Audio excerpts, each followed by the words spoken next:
প্রিয় শিক্ষার্থীবৃন্দ, আজকের অনলাইন ক্লাসে সবাইকে স্বাগত। প্রিয় শিক্ষার্থীবৃন্দ, আমি গত অনলাইন ক্লাসে জীববিজ্ঞানী দ্বিতীয় অধ্যায় প্রাণীকোষের গঠন ও কাজ সম্পর্কে আলোচনা করেছি। আজকে আমি আলোচনা করব চতুর্থ অধ্যায় জীবনী শক্তি। এই জীবনী শক্তির আজকে আমি আলোচনা করব সালোক সংশ্লেষণ প্রক্রিয়ার প্রভাবক নিয়ে।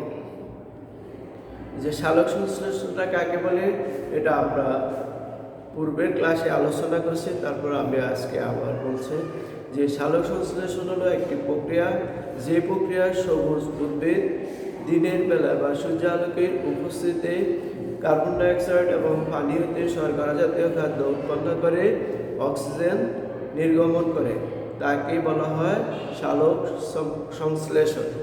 তাহলে সালোক সংশ্লেষণ প্রক্রিয়া কাকে বলে? যে প্রক্রিয়ায় সবুজ উদ্ভিদ সূর্যালোকের উপস্থিতিতে এবং ক্লোরোফিলের সাহায্যে পানি ও কার্বন ডাইঅক্সাইড হতে শর্করা জাতীয় খাদ্য উৎপন্ন করে এবং অক্সিজেন ত্যাগ করে, তাকে বলা হয় সালোক সংশ্লেষণ প্রক্রিয়া। আজকে আমি আলোচনা করব সালোক সংশ্লেষণ প্রক্রিয়ার প্রভাব। সালোক সংশ্লেষণ প্রক্রিয়ার প্রভাব।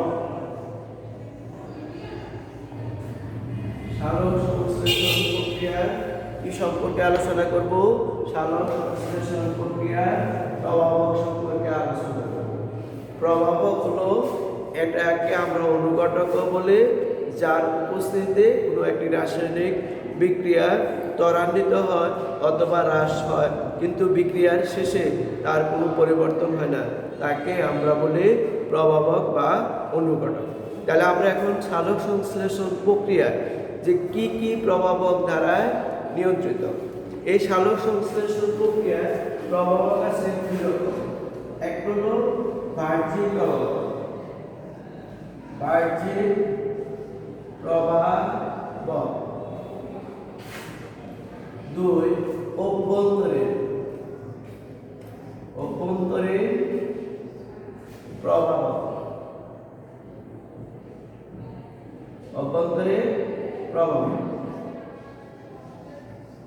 তাহলে আমরা সালোক সংশ্লেষণ প্রক্রিয়ার যে প্রভাবক আছে, এই প্রভাবকের আমরা দুই প্রকার, একটা হলো বাহ্যিক আর একটা হলো অভ্যন্তরীণ প্রভাবক। সালোক সংশ্লেষণ প্রক্রিয়ার প্রভাবক আছে কয়রকম? দুই রকম। একটা হচ্ছে কি বাহ্যিক প্রভাবক, আরেকটা হচ্ছে অভ্যন্তরীণ প্রভাবক। এখন আমরা জানবো যে বাহ্যিক প্রভাবকগুলো কি কি। বাহ্যিক প্রভাবকগুলো কি কি?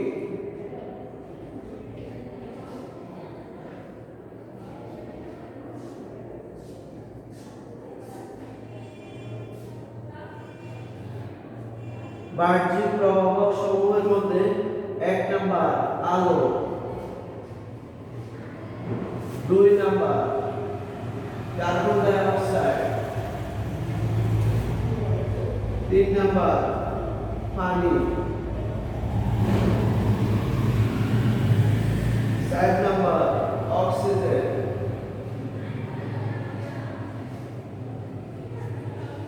পাঁচ নাম্বার খনিজ পদার্থ,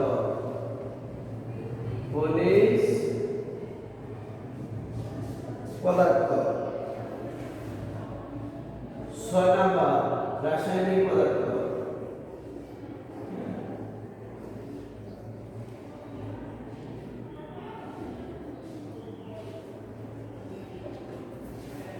শিক্ষার্থীবৃন্দ দেখো, আমরা এই দুই রকম প্রভাবক আছে। একটা হচ্ছে বাহ্যিক প্রভাবক, অভ্যন্তরীণ প্রভাবক। বাহ্যিক প্রভাবক সম্ভবত আলো, কার্বন ডাইঅক্সাইড, পানি, অক্সিজেন, খনিজ পদার্থ, রাসায়নিক পদার্থ, এগুলো কি বাহ্যিক প্রভাবক। এবার দেখো অভ্যন্তরীণ প্রভাবক।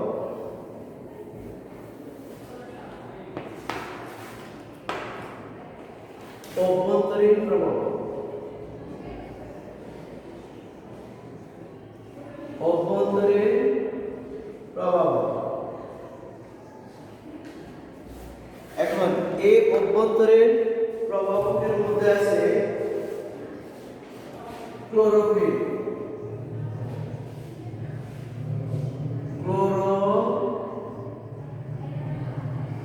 ক্লোরোফিল। 2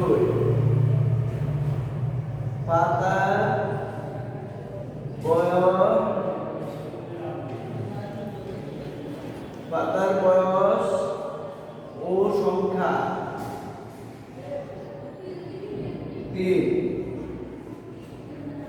শর্করার পরিমাণ,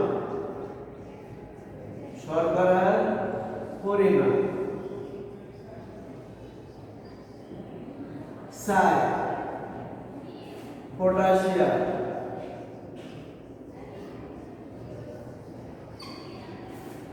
5 এনজাইম।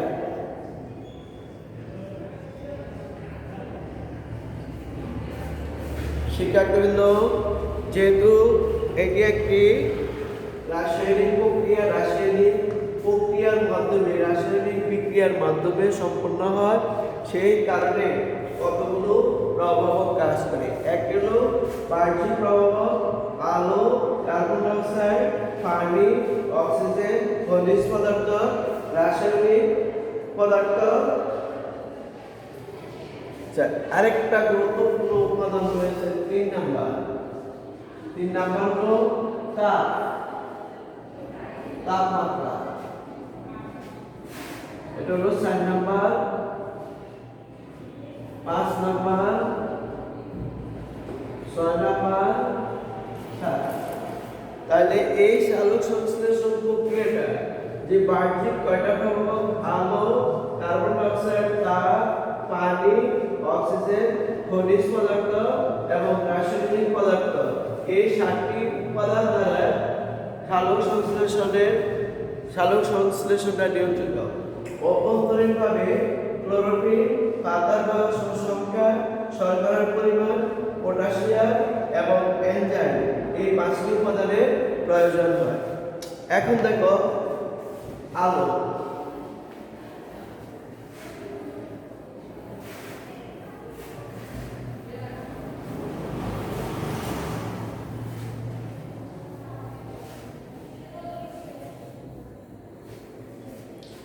এখন প্রথম দেখো বাহ্যিক প্রভাবক আলো। শিক্ষার্থীবৃন্দ, সালোক সংশ্লেষণ প্রক্রিয়ার জন্য আলো অপরিহার্য। সালোক সংশ্লেষণ প্রক্রিয়ার জন্য আলো অপরিহার্য, অর্থাৎ আলো ছাড়া সালোক সংশ্লেষণ প্রক্রিয়া সম্পূর্ণ হতে পারে না। এই আলোর উপস্থিতিতে কি হয়? ক্লোরোফিল সৃষ্টি হয় এবং এই আলোর উপস্থিতিতে পত্ররন্ধ্রগুলো কি থাকে? খোলা থাকে। পত্ররন্ধ্রগুলো খোলা থাকার ফলে তার মধ্যে কি করে? যে কার্বন ডাই অক্সাইড প্রবেশ করার কি হয়? সুযোগ হয় এবং কার্বন ডাই অক্সাইড প্রবেশ করলে সেখানে রাসায়নিক বিক্রিয়া সম্পন্ন হয়। আলো যখন বাড়তে থাকে তখন কি হয়? সালোক সংশ্লেষণ প্রক্রিয়ার হারও বাড়ে। কিন্তু অন্ধকার যদি আলো কম থাকে, সেখানে কম আলো থাকলে সালোক সংশ্লেষণের হারও কম হবে এবং আলো যদি অত্যধিক হয় তাহলে অত্যধিক আলো হলো সালোক সংশ্লেষণের হার কি হবে? কম হবে। সালোক সংশ্লেষণের হার কি হবে? কম হবে। তাহলে আমরা দেখলাম আলোক পর্যায়ে যে আবার অত্যধিক আলো থাকলে অনেক সময় কি হয়? এনজাইম নষ্ট হয়ে যায়, ফলে সালোক সংশ্লেষণের হার কমে যায়। তাহলে আমরা এখানে আলোক পর্যায়ে এটা অপরিহার্য এবং আলোক পর্যায়ে কি করে? যে ক্লোরোফিল তৈরি হয়। আর আলোক পর্যায়ে উদ্ভিদের পত্ররন্ধ্রগুলো খোলা থাকে, ফলে অভ্যন্তরে কার্বন ডাই অক্সাইড প্রবেশের সুযোগ পায় এবং রাসায়নিক বিক্রিয়া সংঘটিত হয়, সালোক সংশ্লেষণের হার বাড়ে। আর যদি আলোর পরিমাণ কমে তাহলে সালোক সংশ্লেষণের হার কমে। আবার আলো যদি অত্যধিক হয় তখন বিভিন্ন এনজাইম নষ্ট হয়ে যায়, রাসায়নিক বিক্রিয়াও সংঘটিত হয় না, অর্থাৎ সালোক সংশ্লেষণের হার কমে। তাহলে আমরা বুঝলাম যে আলোর পর্যায়ে যদি অত্যধিক কি থাকে, আলো থাকে, অত্যধিক আলো থাকলেও সালোক সংশ্লেষণ হার কম হবে, এবং আলো যদি কম থাকে তাহলে সালোক সংশ্লেষণের হার কি হবে, কম হবে। আর পরিমিত আলো থেকে একটু আলো বাড়লে সালোক সংশ্লেষণ হার বৃদ্ধি পাবে। তাহলে আমরা আলো সম্পর্কে গেলাম। এরপর দেখো আলোর পরে কার্বন ডাই অক্সাইড। আলোর পর হলো কার্বন ডাই অক্সাইড। সালোক সংশ্লেষণ প্রক্রিয়ায় যে কার্বন ডাই অক্সাইড একটি গুরুত্বপূর্ণ উপাদান, কারণ সালোক সংশ্লেষণ প্রক্রিয়ার কাঁচামাল হলো কার্বন ডাই অক্সাইড। এই কার্বন ডাই অক্সাইডটা কি করা হয়, সূর্যালোকে আলোর উপস্থিতিতে পানিতে কি হয়, হাইড্রোজেন আয়নে পরিণত হয়, এবং এই হাইড্রোজেন আয়নটাই কার্বন ডাই অক্সাইডকে বিজারিত করে শর্করা জাতীয় খাদ্য এবং অক্সিজেন উৎপন্ন করে। তাহলে সালোক সংশ্লেষণ প্রক্রিয়ার জন্য কার্বন ডাই অক্সাইড কি অপরিহার্য, কিন্তু কার্বন ডাই অক্সাইডের পরিমাণ যদি বেশি হয়, অর্থাৎ বায়ুমণ্ডলে সাধারণত কার্বন ডাই অক্সাইড আছে এত পার্সেন্ট, এবং সালোক সংশ্লেষণ প্রক্রিয়ায় 1% পর্যন্ত কার্বন ডাই অক্সাইড হলে সালোক সংশ্লেষণের হার বেশি হয়। কিন্তু যদি বায়ুতে কার্বন ডাই অক্সাইডের পরিমাণ বেড়ে যায়, তাহলে সালোক সংশ্লেষণের হার কমে যায়। তাহলে বায়ুমণ্ডলে যে সালোক সংশ্লেষণ প্রক্রিয়ার জন্য কার্বন ডাই অক্সাইড অপরিহার্য, কারণ এই কার্বন ডাই অক্সাইড সূর্যালোকের উপস্থিতিতে পানি বিয়োজিত হয়ে হাইড্রোজেন আয়ন উৎপন্ন করে। এই হাইড্রোজেন আয়ন কার্বন ডাই অক্সাইডের সাথে বিক্রিয়া করে শর্করা জাতীয় খাদ্য উৎপন্ন করে এবং অক্সিজেন ত্যাগ করে। এরপর বায়ুমণ্ডলে কার্বন ডাই অক্সাইড আছে 0.03%। এর থেকে যদি 1% পর্যন্ত হয় তাহলে সালোক সংশ্লেষণের হার বেশি হয়। কিন্তু কার্বন ডাই অক্সাইডের পরিমাণ যদি এর থেকে বেশি হয়ে যায়, তাহলে কার্বন ডাই অক্সাইডের ঘনত্ব যদি বেড়ে যায়, তাহলে সালোক সংশ্লেষণের হার কি হয়, কমে যায়। এরপর দেখো তাপমাত্রা।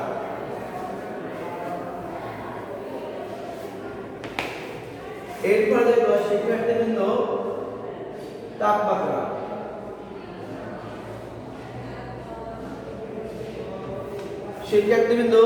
সালোক সংশ্লেষণের জন্য একটি স্ট্যান্ডার্ড তাপমাত্রা, পরিমিত তাপমাত্রার প্রয়োজন। তাপমাত্রা ছাড়া সালোক সংশ্লেষণ সংঘটিত হয় না। তো এই তাপমাত্রা সাধারণত সর্বনিম্ন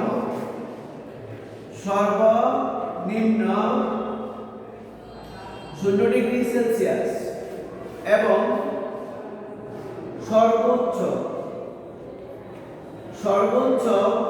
45 ডিগ্রি সেন্টিগ্রেডের উপরে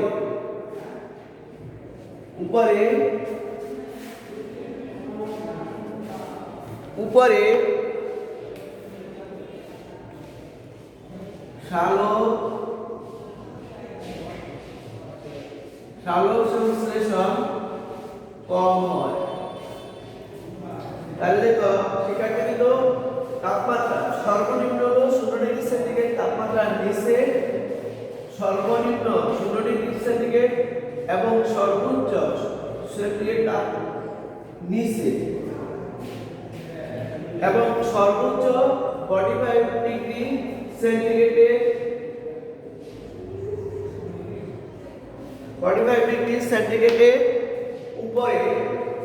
উপরে সালোক সংশ্লেষণ কম হয়। অর্থাৎ 0 ডিগ্রির নিচে এবং 45 ডিগ্রি সেন্টিগ্রেডের উপরে কি হয়, সালোক সংশ্লেষণের হার কম হয়।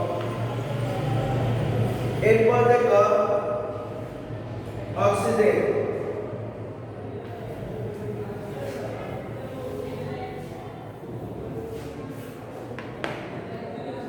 এরপর দেখো 4 নাম্বার আছে পানি। সালোক সংশ্লেষণ প্রক্রিয়ার জন্য পানি অপরিহার্য, কারণ এই সালোক সংশ্লেষণ প্রক্রিয়ায় পানিটা কি হয়, বিয়োজিত হয়ে আলোর উপস্থিতিতে সালোক সংশ্লেষণটা বিয়োজিত হয়ে হাইড্রোজেন প্রোটন বা আয়ন তৈরি করে। এই হাইড্রোজেন আয়নটা কি করে, কার্বন ডাই অক্সাইডকে বিয়োজিত করে কার্বন ডাইঅক্সাইডকে বিয়োজিত করে শর্করা উৎপন্ন করে। এখন যদি কি হয়, পানির পরিমাণ কমে যায়, তখন পাতা স্ফীত হয়ে যায় এবং পাতার মেসোফিল স্তর কি হয়ে যায়, স্ফীত হয়। স্ফীত হওয়ার পরে সেখানে কার্বন ডাইঅক্সাইড প্রবেশ ব্যাহত হয়, ফলে সালোক সংশ্লেষণ কম হয়। এবং যদি পানির পরিমাণ একেবারে কমে যায়, সালোক সংশ্লেষণের হার কমে যায় অথবা বন্ধ হয়ে যায়। তারপরে আছে অক্সিজেন, এরপরে আছে অক্সিজেন।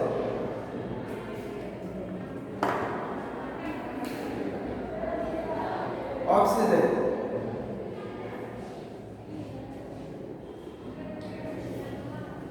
ছাত্রছাত্রীবৃন্দ, সালোক সংশ্লেষণ প্রক্রিয়ায় কি হয়, অক্সিজেন নির্গত হয়। বায়ুমণ্ডলে যদি অক্সিজেনের ঘনত্ব কম থাকে তাহলে সালোক সংশ্লেষণের হার বেশি হবে, আর যদি অক্সিজেনের ঘনত্ব বেড়ে যায় তাহলে সালোক সংশ্লেষণের হার কি হবে, কম হবে। এরপরে আসে খনিজ পদার্থ। খনিজ পদার্থ, খনিজ পদার্থের মধ্যে শিক্ষার্থীবৃন্দ, খনিজ পদার্থের মধ্যে আছে কি তোমার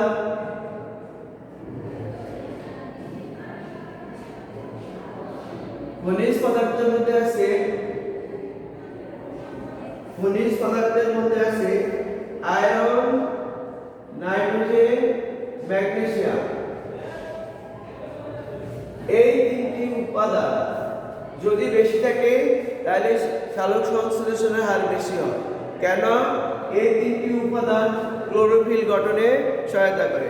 তাহলে এই তিনটি উপাদান নাইট্রোজেন, আয়রন এবং ম্যাগনেসিয়াম যদি থাকে তাহলে কি হয়, ক্লোরোফিল গঠন বেশি হয়, সালোক সংশ্লেষণ হার বাড়ে।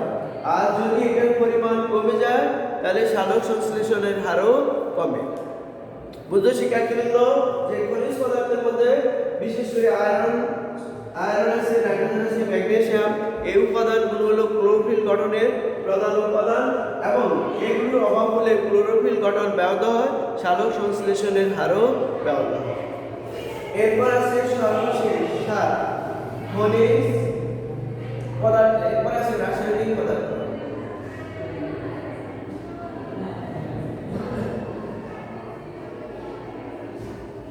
রাসায়নিক পদার্থ শিক্ষার্থীবৃন্দ, যদি আমরা পানির কথা বিবেচনা করি তাহলে পানিতে বিভিন্ন রাসায়নিক পদার্থ যদি দ্রবীভূত থাকে তাহলে সেখানে সালোক সংশ্লেষণের হার কি হয়, কম হয়। আর বায়ুমণ্ডলে যদি রাসায়নিক পদার্থের মধ্যে ক্লোরোফর্ম আছে, সালফাইড আছে বা বিভিন্ন উপাদানগুলো যদি কি থাকে, বেশি থাকে, তাহলে সালোক সংশ্লেষণের হার কি হবে, কম হবে। অর্থাৎ বায়ুমণ্ডলে যদি সালফাইড অথবা মিথেন গ্যাস অথবা ক্লোরোফর্ম থাকে তাহলে কি হয়, বায়ু দূষিত হয় এবং এই দূষিত বায়ুতে কি হয়, সালোক সংশ্লেষণের হার কম হয়। আর পানিতে যদি তোমার কি থাকে, সাবানের পানি অথবা বিভিন্ন রাসায়নিক উপাদান থাকে তাহলে পানি দূষিত হয় এবং দূষিত পানিতেও সালোক সংশ্লেষণের হার কি হয়, কম হয়। তাহলে শিক্ষার্থীবৃন্দ, আমরা আজকে যে বাহ্যিক প্রভাবগুলো সম্পর্কে আমরা বিস্তারিত আলোচনা করলাম, যে আলো, কার্বন ডাইঅক্সাইড, তাপমাত্রা, পানি, অক্সিজেন, খনিজ পদার্থ এবং রাসায়নিক পদার্থ, আমরা এই ৬-৭টি উপাদান সম্পর্কে বিস্তারিত আলোচনা করলাম। আশা করি তোমরা বইয়ে তোমরা ৭১ পৃষ্ঠা হতে যদি তোমরা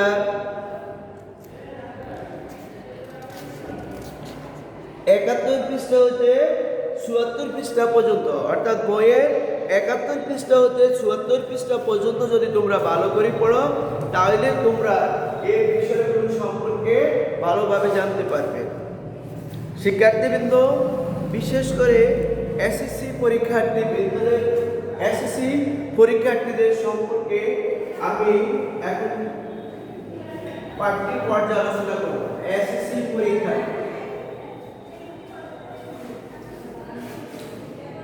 পরীক্ষার্থী 2021 সাল, এদের চতুর্থ অ্যাসাইনমেন্টে জীববিজ্ঞানে আছে যে সালোক সংশ্লেষণের ফলে অক্সিজেন নির্গমনের পর বিভিন্ন প্রভাবক নির্ণয়ের তুলনামূলক পরীক্ষণ এবং ফলাফল ব্যাখ্যা করে সিদ্ধান্ত। অর্থাৎ আমরা যে এখন 7টি প্রভাবক সম্পর্কে আলোচনা করছি, এখন এই প্রভাবকগুলো আমরা বিভিন্ন পরীক্ষার মাধ্যমে পরীক্ষা করে আমরা কি করব, যে ফলাফল বিশ্লেষণ করব এবং সিদ্ধান্ত নেব। এই সিদ্ধান্ত নেওয়ার জন্য যে সালোক সংশ্লেষণে ক্লোরোফিল আলোর ভূমিকা ব্যাখ্যা করতে পারবা। আমি সালোক সংশ্লেষণ প্রক্রিয়ায় যে ক্লোরোফিল এবং আলোর ভূমিকা সেই জিনিসটা ব্যাখ্যা করে দিচ্ছি। সালোক সংশ্লেষণ প্রক্রিয়ায় প্রভাবকের ভূমিকা বর্ণনা করতে পারবা। সালোক সংশ্লেষণ প্রক্রিয়ায় ক্লোরোফিল আলোর অপরিহার্যতাও প্রমাণ করতে পারবো। অর্থাৎ সালোক সংশ্লেষণ প্রক্রিয়ায় যে ক্লোরোফিল বা আলোর অত্যন্ত প্রয়োজন সেই জিনিসটাও আমরা ব্যাখ্যা করতে পারবো। এখন দেখো, আমি বলে দিচ্ছি যে পাঠ্যপুস্তকের 71, 72, 74 এবং 75 পৃষ্ঠা পড়লে আমরা যে অ্যাসাইনমেন্টে আছে এই অ্যাসাইনমেন্টটির সমস্যা সমাধান করতে পারবো। প্রথমে দেখো, পরীক্ষা করার জন্য আমার কতগুলো কি লাগবে, উপকরণ লাগবে। সেই উপকরণের মধ্যে আমার কি আছে, 2টি গ্লাস আছে, তারপরে আছে দুইটি কি আছে, 2টা গ্লাস আছে, কেমন, এরপরে আছে ভিনেগার আছে, তারপরে আছে ডিটারজেন্ট পাউডার, লেবু রস আছে। তাহলে আমি এবং নমুনা উদ্ভিদ হিসাবে হেলেন্সা আছে। নমুনা উদ্ভিদ হিসাবে কি আছে, হেলেন্সা আছে। আমি নমুনা উদ্ভিদ হিসাবে জলজ যে কোনো উদ্ভিদে নিতে পারি, আমি নিলাম কি, হেলেন্সা নিলাম। এখন দেখো যে প্রথম একটা পরীক্ষা আছে। শিক্ষার্থীবৃন্দ, তোমরা খেয়াল করো, এই সবটি তোমরা কিভাবে লিখবে। প্রথম আমি সবটা লিখি। দেখো,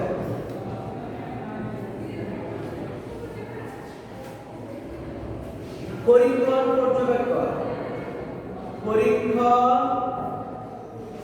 পর্যবেক্ষণ সব এক। এই সবটি আমি এভাবে করবো,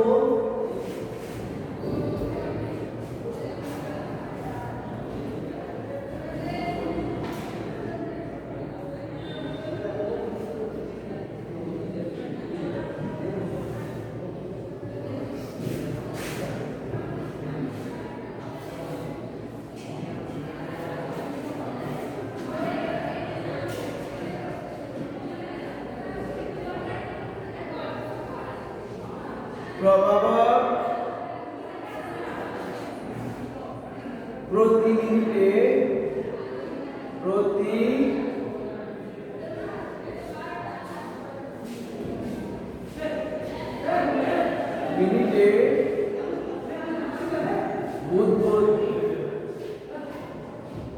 বুদবুদ সংখ্যা।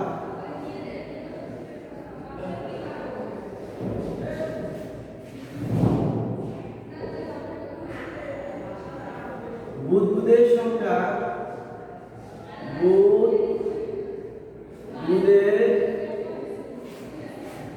সংখ্যা, পার্থক্য হওয়া বা না হওয়া কারণ।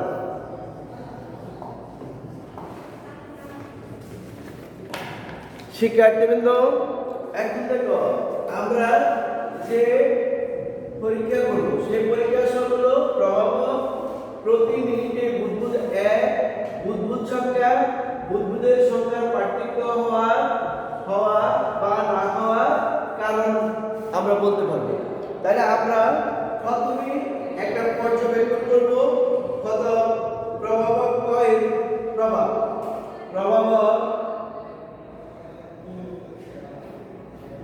কয়ের প্রভাব। দেখো, প্রভাবক কয়ের প্রভাব এখানে আছে ক এক। দেখো শিক্ষার্থীবৃন্দ, আমি 2টি গ্লাস নিলাম। কয়টি গ্লাস নিছি? 2টি গ্লাস। এই দুইটি গ্লাসের মধ্যে আমি পরিমাণ মতো পানি নিলাম।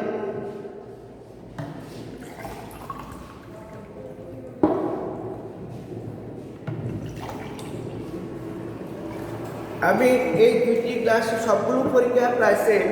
আমি এই দুইটা গ্লাসে কিনেছি, পরিমাণ মতো পানি নিলাম। নেওয়ার পর দুইটা গ্লাসের মধ্যে আমি কি রাখলাম, যে হেলেন্সা রাখলাম। এই দুইটি গ্লাসের মধ্যে আমি কি রাখছি, হেলেন্সা রাখলাম। রাখার পর একটি গ্লাস আমি আলোতে রাখলাম, আরেকটি গ্লাস আমি কোথায় রাখলাম, ছায়াযুক্ত স্থানে রাখলাম। ছায়াযুক্ত স্থানে রাখার পর আমি কতক্ষণ, 1 ঘন্টা অপেক্ষা করব। 1 ঘন্টা অপেক্ষা করার পর দেখা যাবে যে দুইটা গ্লাসের মধ্যে কি হইতেছে, বুদবুদ হইতেছে। এখন এই বুদবুদ হওয়ার পরে আমি কি করব, যে পরপর 3 মিনিট পরপর কি করব, 3 মিনিটে কয়টা বুদবুদ হচ্ছে সেটা আমি গড় করে আমি নেব প্রতি মিনিটে বুদবুদের সংখ্যা। প্রতি মিনিটে বুদবুদের সংখ্যা। তাহলে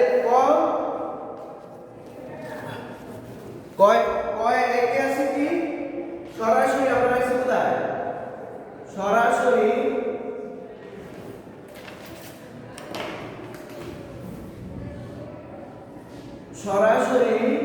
সূর্যালোকে।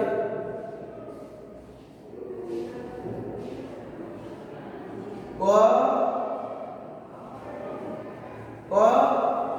2 ছায়াযুক্ত স্থানে।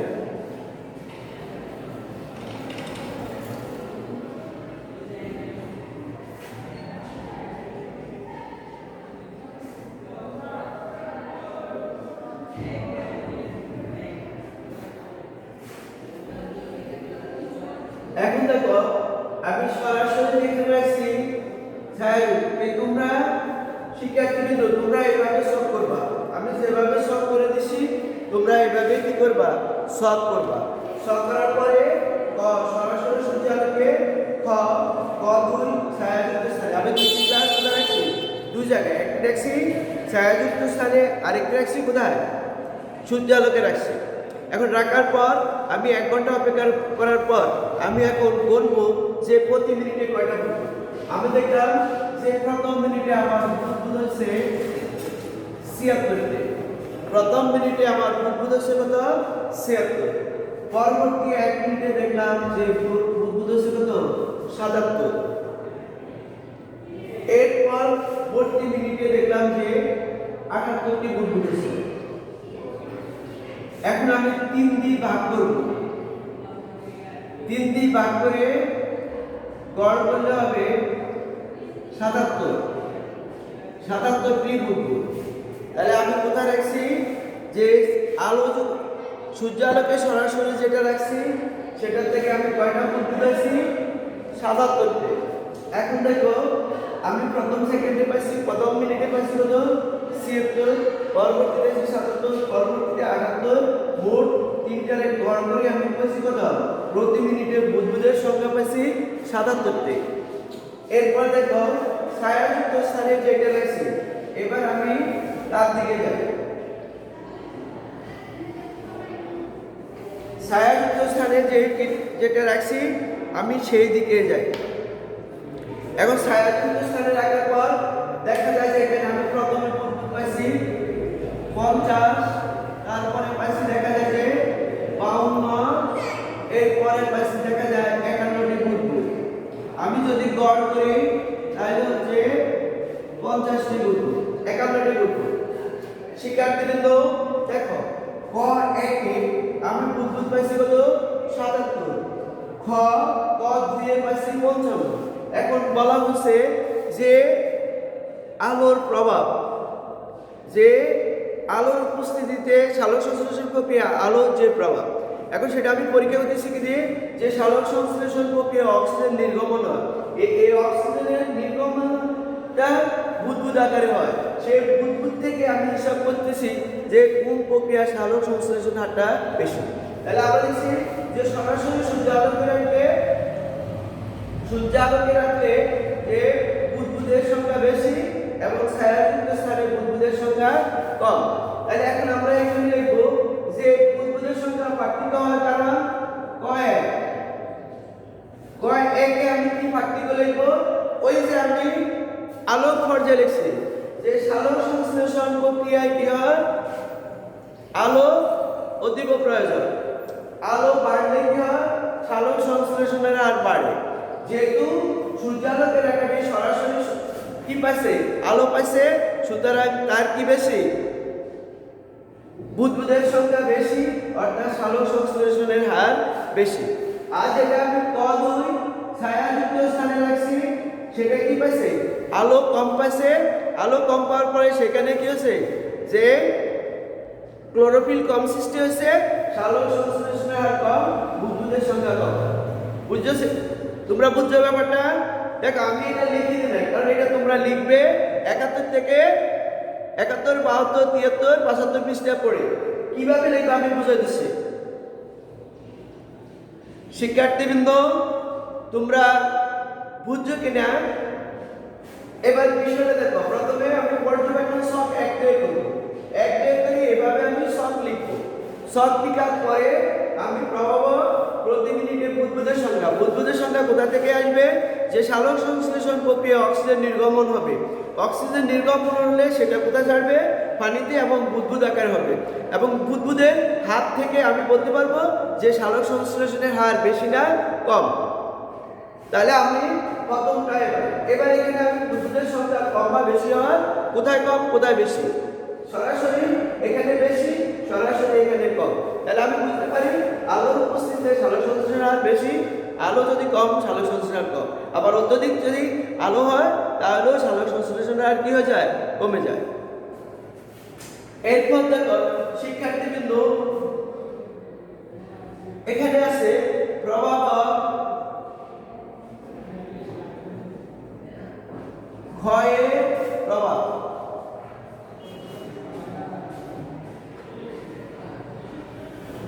এভাবে তোমরা টান দেবে। টান দেওয়ার পর ঠিক পূর্বের নিয়মে খ1 খ2, এটা হলো কক্ষ তাপমাত্রা, আর এটা হলো কুসুম গরম পানি।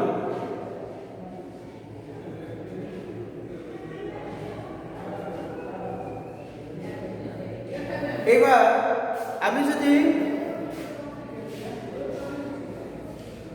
পূর্বের ক্লাস দুটিকে আমি আবার ভালো করে পরিষ্কার করে নিলাম। পরিষ্কার করার পর একটার মধ্যে আমি কি রাখলাম, কক্ষ তাপমাত্রায় পানি। কক্ষ তাপমাত্রায় পানি বলতে সরাসরি আমি পানিটা নিয়ে রাখি দিলাম। একটার মধ্যে রাখলাম কক্ষ তাপমাত্রায় পানি, আর একটার মধ্যে আমি কি দিলাম, যে কুসুম গরম পানি দিলাম। গরম পানি দেওয়ার পর এবার আমি 1 ঘন্টা অপেক্ষা করব। 1 ঘন্টা অপেক্ষা করার পর দেখা যাবে যে আমি বুদবুদ পরীক্ষণ করব। কার বুদবুদ পরীক্ষণ করব, 1 এবং 2। আমরা যে তাপমাত্রা আমরা পড়ছি যে কক্ষ তাপমাত্রা সালোক সংশ্লেষণের জন্য অপরিহার্য। 0 ডিগ্রি সেলসিয়াস সর্বনিম্ন 0 ডিগ্রির নিচে এবং 45 ডিগ্রির উপরে সালোক সংশ্লেষণের হার কম হয়। তাহলে সালোক সংশ্লেষণের জন্য পরিমিত তাপমাত্রা হলো কত, 22 থেকে 35 ডিগ্রি সেন্টিগ্রেড। 22 থেকে কত, 35 ডিগ্রি সেন্টিগ্রেড তাপমাত্রা। তাহলে যেহেতু কক্ষ তাপমাত্রা 25-এর বেশি, 35-এর কম, সুতরাং দেখা যাবে যে এখানে বুদবুদের হার বেশি, এখানে বুদবুদের হার কম। কারণ গরম তাপমাত্রা 35-এর উপরে, সুতরাং তার সালোক সংশ্লেষণ হার কি হবে, কম হবে। তাহলে এখানেও ঠিক অনুরূপভাবে আমি কি দেব, এইরকম 3টা বুদবুদের দিয়ে গড় করবো। এখানেও 3 মিনিটের বুদবুদ দিয়ে গড় করবো। তারপর এখানে আমি খ1 খ2 এর আমি কি লিখবো, বুদবুদের সংখ্যা কম এবং বেশি হওয়ার কারণ। খ1 এ বুদবুদের সংখ্যা বেশি হওয়ার কারণ কি, যে এখানে কক্ষ তাপমাত্রা সালোক সংশ্লেষণের হার বেশি থাকে, আর এখানে হলো তাপমাত্রা বেশি, কুসুম তাপমাত্রা মানে 35-এর উপর। সুতরাং এখানে কি হবে, তাপমাত্রা বেশি হওয়ার কারণে সালোক সংশ্লেষণের হার কম হবে। শিক্ষার্থীবৃন্দ, তাহলে তোমরা এখানে এইভাবে লিখবে। এরপর আসো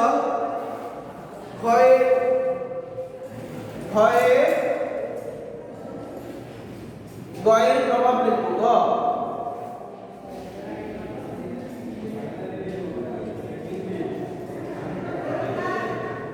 এখন আমি কি দেখব? সর্বশেষ প্রভাব, গয়ের প্রভাব। গয়ের প্রভাবে গয়ে গদই। শিক্ষার্থীবৃন্দ, গয়ের প্রভাব হলো কিরকম?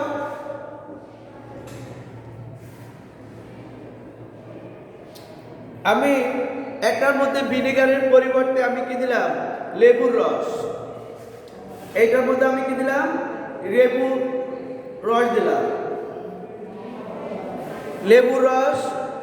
এবং তার মধ্যে আমি রাখলাম ভ্যালেন্সা। আরেকটার মধ্যে আমি দিলাম ডিটারজেন্ট, আধা চামচ ডিটারজেন্ট, আধা চামচ লেবুর রস দিলাম। এবার দেওয়ার পর এই দুটোটাকে আমি রাখি দেব। রাখি দেওয়ার পর পুনরায় আমি তাদের বুদবুদের সংখ্যা হিসাব করব। আমরা শিক্ষার্থীবৃন্দ, এখানে আমি দেখব গয় এক এবং গদ। গয় এক আছে কি? লেবুর রস, অথবা যদি আমি ভিনেগার নিই সেই সেখানে ইথানল। এই ইথানল এবং লেবুর রসে কি আছে? নাইট্রোজেন। বুদবুদের সংখ্যা একেবারে কি হবে? কম হবে, একেবারে কম হবে। দেখা যাবে যে এখানে প্রতি মিনিটে কত? 3টা। প্রতি মিনিটে দেখা গেছে যে প্রথম মিনিটে 4টা হচ্ছে, পরের মিনিটে 3টা, এর পরের মিনিটে 5টা। আমি যদি গড় করি দেখা যায় যে এখানে 4টা। তাহলে এবার দেখো যে আমরা আলো, তাপ, এবার রাসায়নিক পদার্থ যখন আসছে তখন দেখা যায় যে বুদবুদের হার একেবারে কম। এরপর যেখানে ডিটারজেন্ট দিচ্ছি সেখানে দেখা যায় যে 3, 2, 1। আমি যদি গড় করি দেখা যায় যে প্রতি মিনিটে বুদবুদ হচ্ছে কয়টা? 2টা করে। প্রতি মিনিটে কয়টা বুদবুদ হচ্ছে? 2টা বুদবুদ। তাহলে এখানে বুদবুদের সংখ্যা কম, এখান থেকে এখানে আরো কম। এখন কেন কম? দেখো এখানে যে এক আছে কি? লেবুর রস অথবা ভিনেগার। এর মধ্যে রাসায়নিক পদার্থ, যে রাসায়নিক পদার্থ কি? Nitrogen, magnesium, iron. এই পরিমাণ সামান্য বা একেবারে কম। কম থাকার কারণে এখানে ক্লোরোফিল উৎপন্ন কম হয়েছে, যার কারণে এখানে সালোক সংশ্লেষণের হারও কম, বুদবুদের সংখ্যা কম। এরপরে দেখো সেখানে আমি ডিটারজেন্ট রাখছি। এই ডিটারজেন্ট যুক্তটা হলো কি? এটা হলো পানি দূষিত। দূষিত পানিতে বিভিন্ন ধরনের কি আছে? উপাদান আছে। তাহলে দূষিত পানিতে বুদবুদের সংখ্যা একেবারে কম, অর্থাৎ দূষিত পানিতে দূষিত পানিতে সালোক সংশ্লেষণের হার এটার থেকে আরো কম হয়, অর্থাৎ অনেক সময় সালোক সংশ্লেষণ হয় না। তাইলে শিক্ষার্থীবৃন্দ, আমরা প্রথম শকে এই 6টা পরীক্ষা, এই 6টা পরীক্ষার জন্য 6টা মিনিট আমরা এভাবে গড় নেব এবং এখানে 6টা কারণ আমরা লিখে দেব যে বুদবুদের সংখ্যা কম বা বেশি কেন। এরপর দেখো শিক্ষার্থীবৃন্দ, আমাদের এখানে প্রশ্নে আরেকটা ছক আছে। এই ছকটা আমাদের এখানে উঠে নাই, আমি ছকটা দেখাই দিই।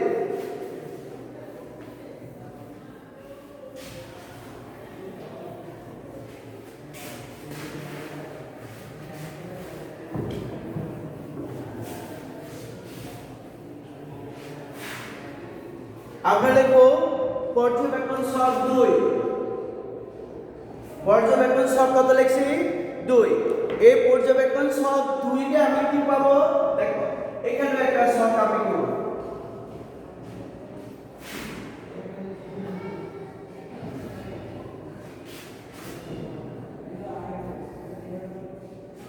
এখানে দেখো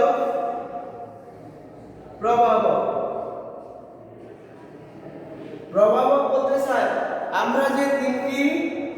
6টি পরীক্ষা করেছি 3টি প্রভাবক সম্পর্কে, এবং এই 3টি প্রভাবক প্রকৃত প্রভাবক।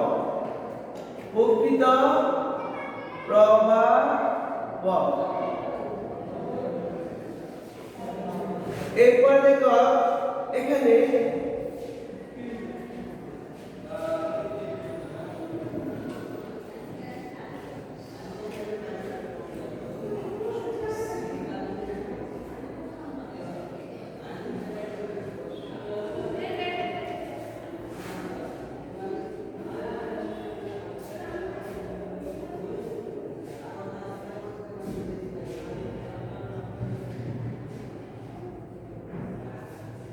এবার দেখো এখানে এই দ্বিতীয় সঙ্গে আমি লিখব যে ওই যে 3টি পরীক্ষা করছি, একটি পরীক্ষা ছিল ক, আরেকটি পরীক্ষা ছিল খ, আরেকটি ছিল গ।